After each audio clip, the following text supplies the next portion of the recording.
Hey guys, today I'm going to tell you how to use camera shortcuts on Vivo Y200. If you're using Vivo Y200 and now you want to use camera shortcuts on your phone, so let's see how you can do this. You just have to open your camera, then open settings, top right corner, select it, and here select more settings.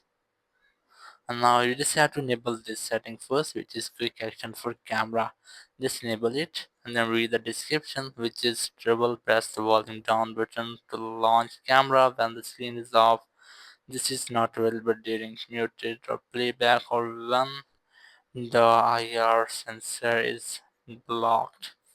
So it means you just have to double press the volume down button with the off screen. So our screen is off. Now I'm going to launch camera. Just double press the volume down button and it will launch your camera automatically. So that's how you can easily use camera shortcuts on Vivo Y200. Thank you very much for watching the video.